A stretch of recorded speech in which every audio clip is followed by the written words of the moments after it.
Ladies and gentlemen, my name is TotalBiscuit. I'm here to ask and answer one simple question. WTF is Warframe.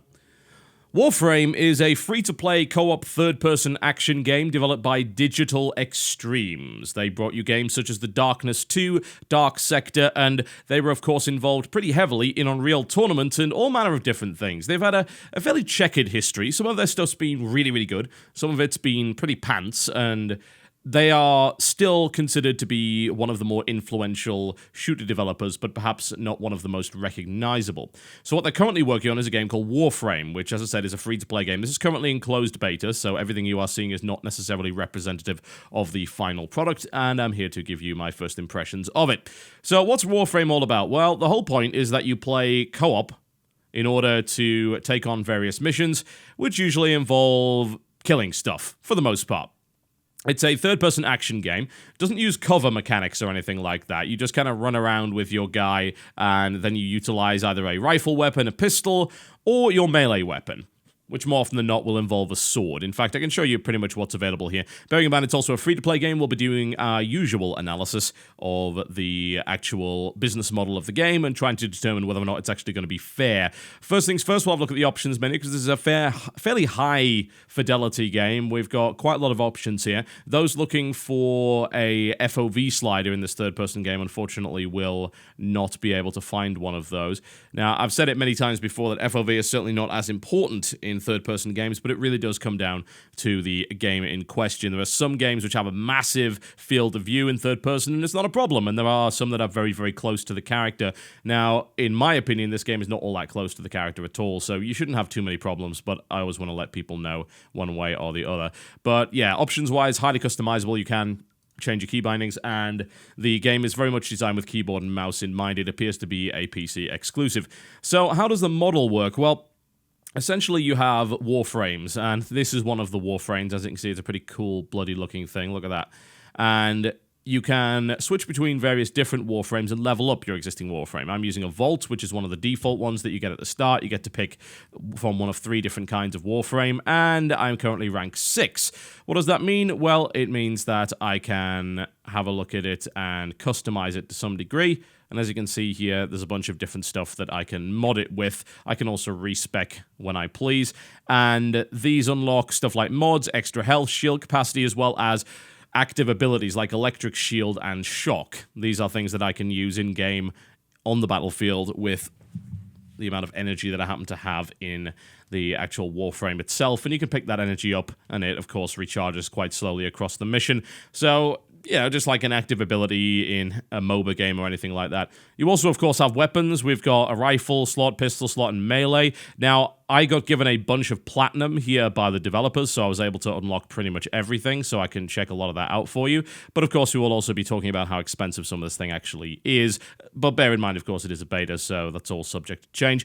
Currently, I have the Latron semi-automatic rifle. This is the one that you start with here. It's just kind of your basic assault rifle. There's a sniper rifle there. There's a burst fire rifle. There's a bunch of different kinds of shotguns. There's that thing, which just looks absolutely ridiculous. And so on and so forth. You get the idea. Pistols can consist of a variety of different things, including big kind of high-caliber revolvers. There's a bunch of dual wielding involved as well, as you can see right there. And you've got things like machine pistols. The design is quite interesting. In fact, the entire game does have a pretty interesting design and aesthetic overall, which is pretty relevant considering you're not actually playing humans in this game. In fact, the humans are very much the antagonists, which is a nice twist. Now, you can also customize your Warframe with different skins, assuming that there are any. At the moment, I don't believe there are. This is the in-game marketplace. Now, as regards to platinum prices, the basic amount of platinum you can buy is $75, and that's going to cost you $5. So if we have a look at some of the bundles here, the survival kit costs 6 platinum. You know, it's dirt cheap. If you were to get the Vault Value Pack, which consists of the Vault Warframe, a weapon, and an affinity booster, that's going to cost you 220. So bear in mind you get 75 for that, but that is, of course, the least in terms of the actual value. The more that you buy, the better value it is. But you're still looking at paying, in some cases, upwards of $10 for an actual Warframe. This pack right here, the 650 Platinum pack, contains a Rhino, which is that Warframe, and a bunch of equipment for him. So it's essentially a complete package, like you wouldn't need anything else, but you're going to be paying quite a lot for it. So I'm not 100% convinced by the pricing of it as of yet. You can pick up these Warframes, at least for the most part, by also paying in-game credits. You can buy blueprints, which can then be crafted. You can see here there's a foundry system. When you go into missions, you are able to collect different materials. I don't have any blueprints yet to use. And the game claims that the most powerful weapons and things like that will all be crafted. So you'll have to actually go through the levels and find the materials in order to make it. You can't buy the best. But at the moment, it would appear that acquiring every Warframe is certainly possible via the acquisition of Platinum. You'll see this one only costs $5. Volt, I believe, is one of the default ones, as is Excalibur, and I think Mag or Ashes as well. Rhino I currently can't get, for whatever reason. It's XP locked, it would seem, so I can't gain access to that. And then you can see the blueprints under there, which cost significantly more in terms of in-game credits. Now, as regards to how many in-game credits I have, I've played about 4 missions of this, but I'm also using a credit booster, so I'm getting double what I would otherwise. So you can kind of try and figure out exactly how good that would be. Now, what I would say is that the game is a co-op game, which means that buying power is kind of irrelevant, assuming you even can. And it's arguable that you can or you can't. If I were to look at, say, this rifle, and this is your default one. Bear in mind, I've put some upgrades in mine, so we can actually try and do a comparison here. There we go.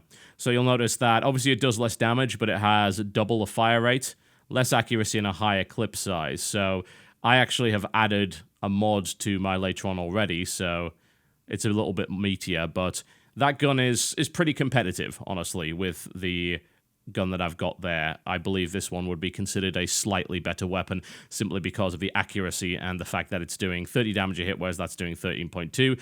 4.2 fire rate, although I did upgrade the fire rate on my gun, so that's not actually the default, so it's a bit difficult to compare.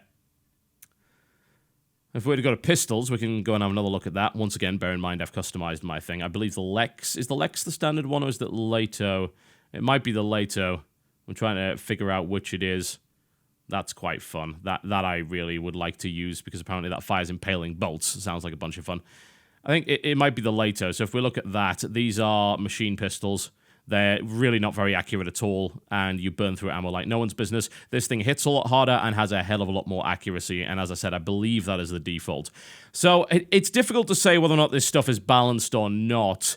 It's the same situation here with these weapons. That's the basic longsword that you start with, and I'm using the Furax gauntlets, so we can, well, it's not actually even letting me compare the two, so it's really difficult to tell, but as I said, it is a co-op game, so it seems like your default equipment is good enough. I never ran into any problems, but then again, I've been using this stuff from the start, and I've got to be honest, like, when I'm looking at the results at the end of a mission, I'm clearly the one doing by far the most damage, so it is entirely possible that they haven't balanced this yet, or that they may not even intend to do so.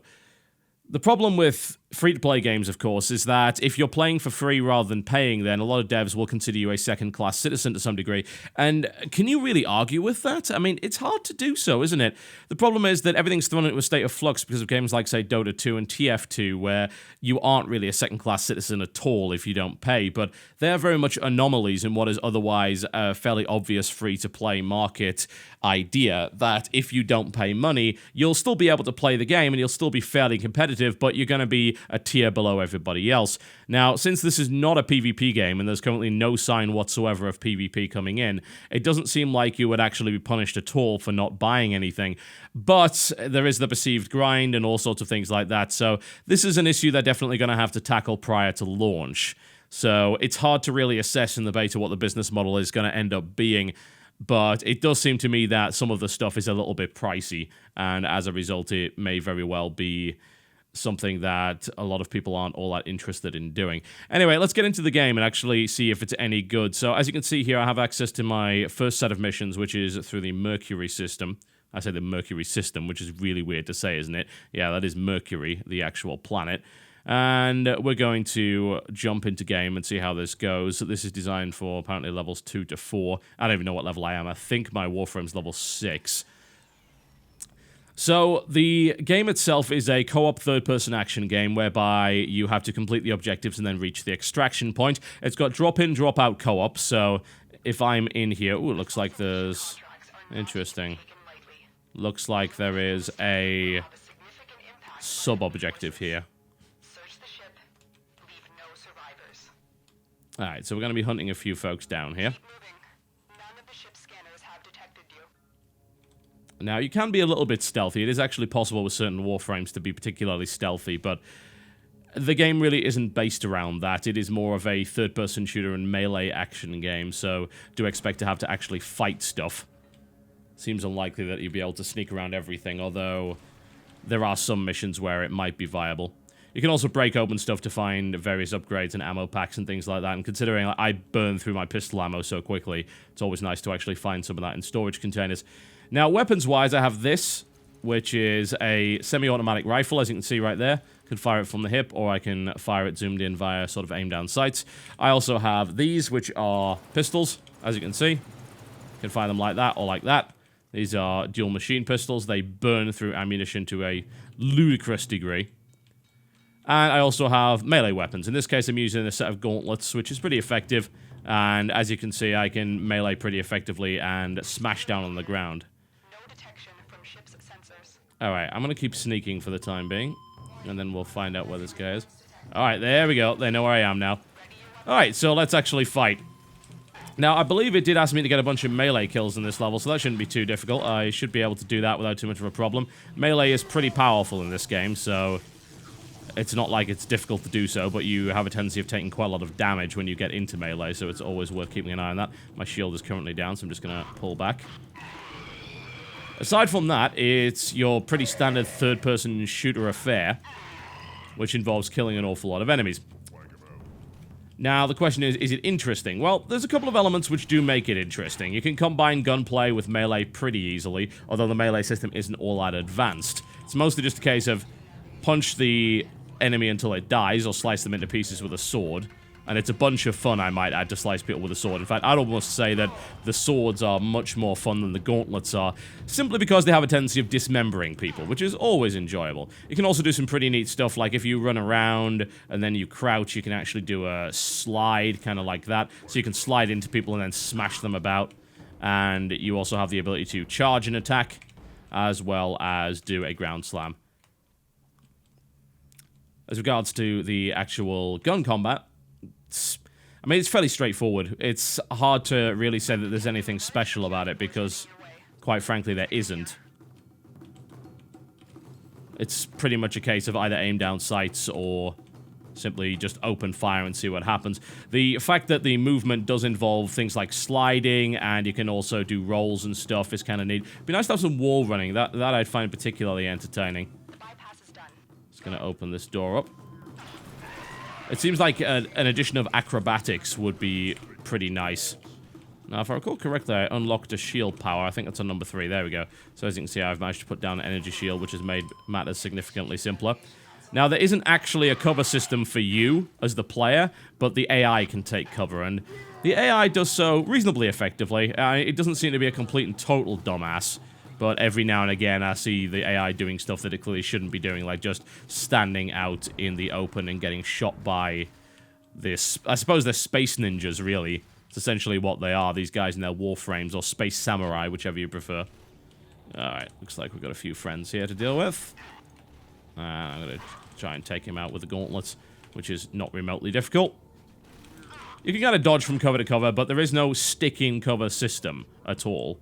You can pull yourself up on top of certain elements of the environment, but you can't directly take cover kind of a la Mass Effect 3 or Gears of War or anything like that.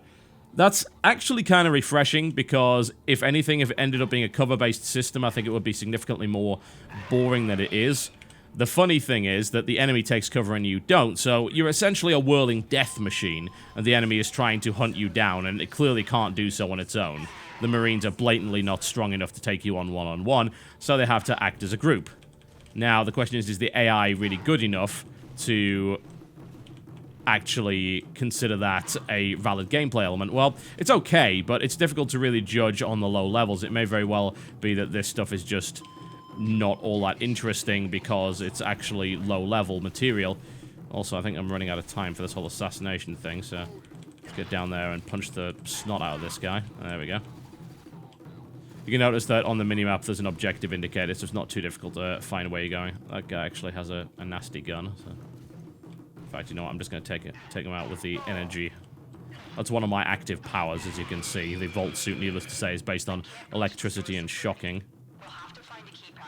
Ah, key pass. Alright. Well, we'll just beat the snot out of these guys until they find it. Alright. Apparently that's where the key is. Ooh, I'm gonna die, I'm gonna die. I can use some gear there to heal myself back up. Apparently it's in here. There we go. So my biggest concern with this game, honestly, is the fact that if you're going to make a co-op game, then you have to make the levels sufficiently varied. Now, thus far it seems like they've done that, but what I will say is that almost all of the levels and environments look almost exactly the same, which is not all that interesting. It may just be because each of the planets you go to actually has a different set of environments and textures and tiles and things like that, but all of the levels that I've been through thus far, which is about 6 of them, all look like this, every one of them. I'm also, for the most part, fighting the same enemies. Every now and again, they'll introduce a new enemy type. So, you know, your basic Marines, then there's your kind of armored ones, there's guys with swords, there's guys with flamethrowers. Wow, that was derpy. That's actually the first time I've ever died, but I guess that's because I'm on my own. Let's get through here and try and find the key pass. There we go. But you're still just fighting Marines and variants of Marines. But again, that's something that will most likely alleviate itself throughout the game. I've looked at the factions list, and the Grineer are the guys that you are up against. So you can't necessarily expect too much from a kind of human faction, but I would imagine that they will probably introduce some more advanced stuff, like, I don't know, maybe exoskeletons and vehicles and things like that you have to fight, which would make things significantly trickier. Have yet to fight a boss, although I might be doing so in this mission by the looks of it, considering it's an assassination mission. There we go. Take him out. There's also this interesting little hacking mechanic. I'm trying to actually find the keypad. I'll be damned if I can find out where it is. Is it over the other side? I think it might be. There's actually 2 indicators on the HUD right now. You can also see that some of the soldiers bug out every now and again when it comes to their movement, which is a little bit unfortunate. It is very much a beta product, so I suppose that is to be expected.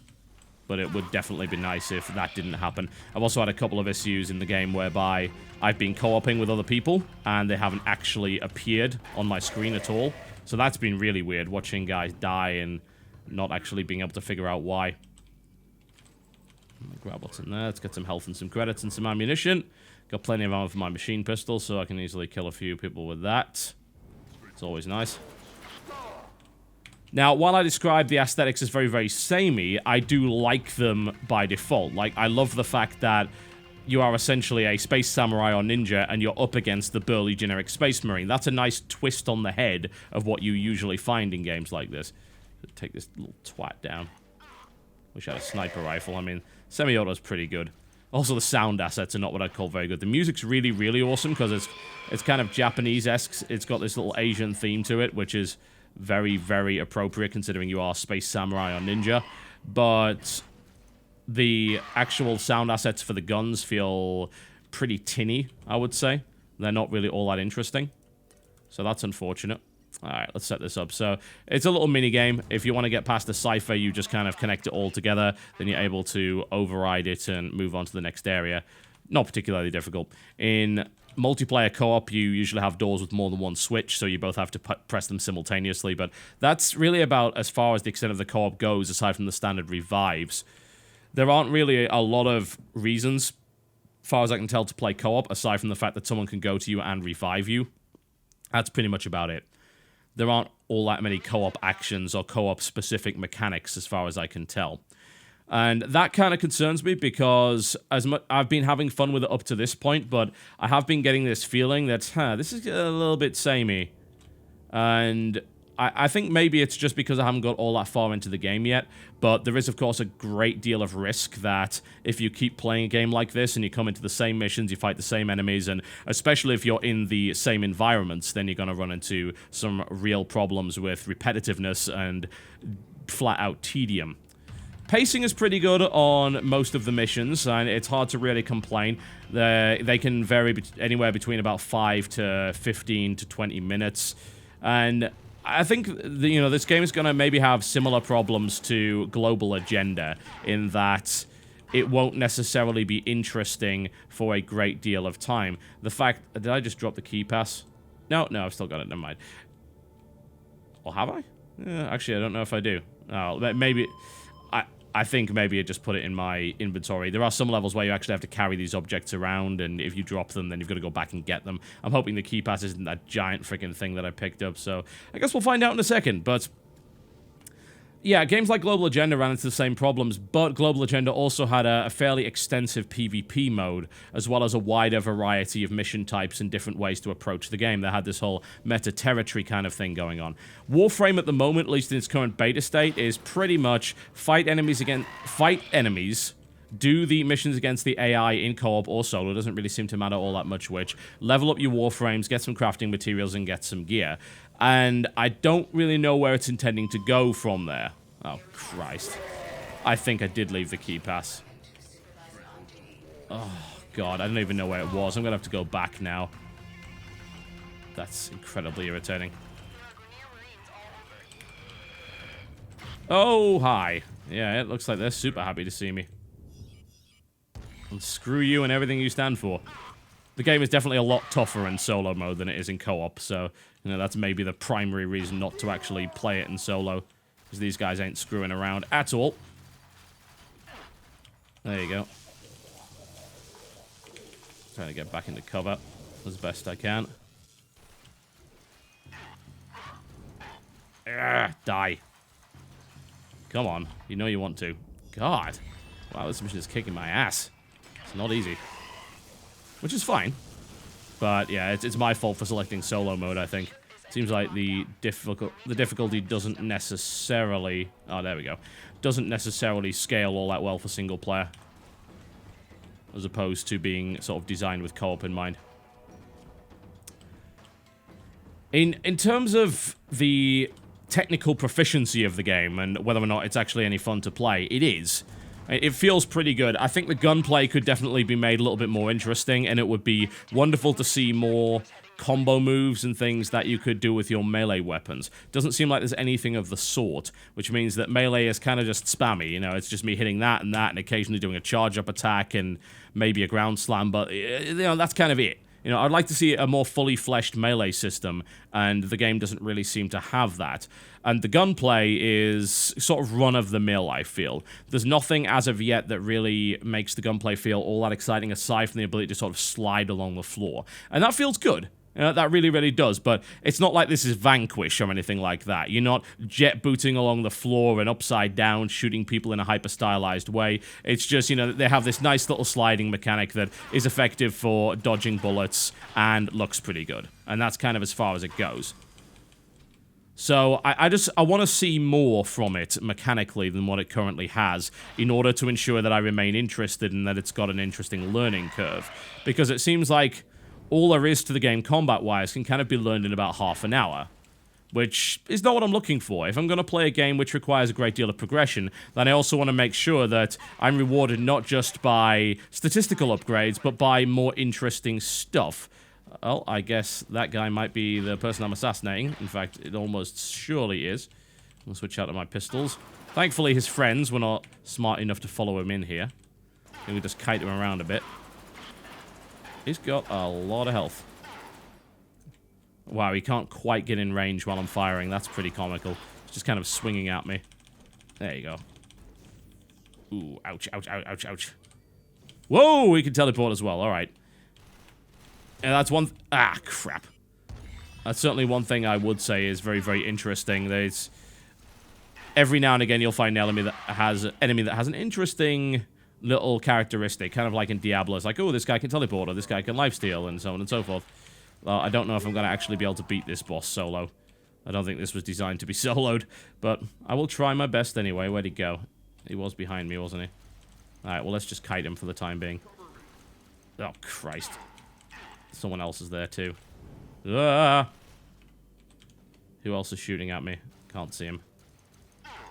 He's going to die eventually by the looks of it. Oh, I actually have more pistol ammo. Where's his friend? There's his friend.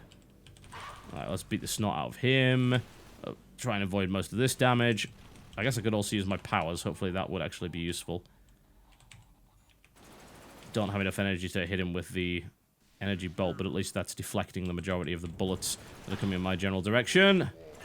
Oh, he's almost down. Uh-oh, I'm taking a lot of hits here. I don't like this. Not one little bit. Kite him, kite him, kite him, kite him, kite him.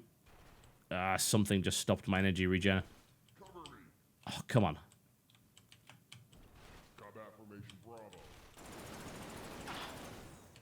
Alright, well, that's all of that done. Alright, shut him down. This is tricky. Sorry if I'm not talking all that much, because I'm trying to concentrate on actually beating this guy.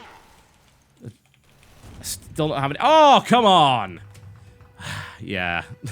That's super hard to do solo. It really, really is. I think the game clearly doesn't necessarily scale as much as it should for playing in single player as opposed to multiplayer, because that was like way more enemies than I'm used to fighting even in co-op missions. So it's tricky. It's tricky. Trying to kite a teleporting guy around while you're having all sorts of different monsters spawn on you and try and kill you is not an easy thing indeed. But that's pretty much what Warframe currently involves. I think as a framework, it's got a reasonable amount of potential. Looks like we can purchase unit revives, and you actually have to pay money for that. It's not a lot. I mean, 12 is what? $1, if that. That's, I suppose, more so for playing single player than anything else, because in co-op, someone else can actually revive you. But it's a decent framework for something that may very well end up being extremely enjoyable once they seriously put an awful lot into it. At the moment, I don't feel it's really got enough content to keep people playing for all that long, because no matter how you slice it, it's a third-person action game whereby you can have 2 weapons and a melee weapon, and you beat people up, and occasionally you do these little hacking mini-games, and you get your way through the objectives, and there's only so much you can really do with that, right? There is a storyline to it. It's pretty much threadbare. It sets up the principle behind the game prior to starting. When you play the tutorial, it says, oh, you know, you've been reawakened, blah, blah, blah. These humans are all over the place. You're supposed to kill them. They're a corrupt empire, and so on and so forth. And that's pretty much where it goes. And even with the addition of the crafting system in there, which is fairly basic kind of production line stuff with the components. I think mine seems like my components have disappeared for whatever reason. Beta is beta. I'm just a little bit concerned about its longevity. But again, as I should very, very much emphasize, this is in beta. So it doesn't necessarily mean that there won't be a ton of content and different ways to play added. It's currently closed beta, so this is just indicative of what the basic framework of the game actually is. And the basic framework is solid. There are some elements of it that really stand out as being great. I mean, aesthetically, it's awesome. It's got great graphics. It feels really, really smooth. It runs really, really well. It's relatively bug-free for a beta. And the combat is— it's kind of run-of-the-mill with some small sparks of brilliance, but not that many of them. If I were to compare it to, say, Mass Effect 3's multiplayer, I'd maybe put them on par, saying that Mass Effect possibly wins out just in the sense of how the guns feel and how the combat just feels meatier and heavier and has a lot more weight behind it. You don't really get a huge amount of that here, with the exception of the melee weapons. Using a sword or using the gauntlets to pound people into pieces is really, really fun. The enemies, for the most part, act in a pretty smart way, and they can be quite challenging, as you've seen in this video.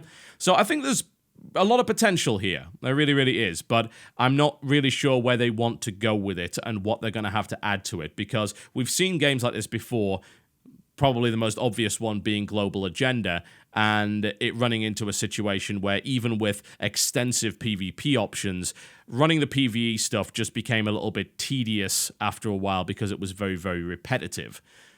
And the reason that single-player games get away with this is because they have a full storyline, cutscenes, and they're constantly moving through different territory. Here, as you can see, I've spent, a good few hours in essentially the exact same rooms because all of the levels in Mercury are identical in terms of their tile set and the actual theme behind it. So, certainly potential involved in Warframe, definitely. It's a very high fidelity, obviously kind of AAA quality, free-to-play game. But it, I think, has a long way to go before it can really define itself as absolutely top tier and really have the content that's going to keep people playing for longer than a couple of days. All right, folks, there you go. A look at the closed beta of Warframe, and I'll see you next time.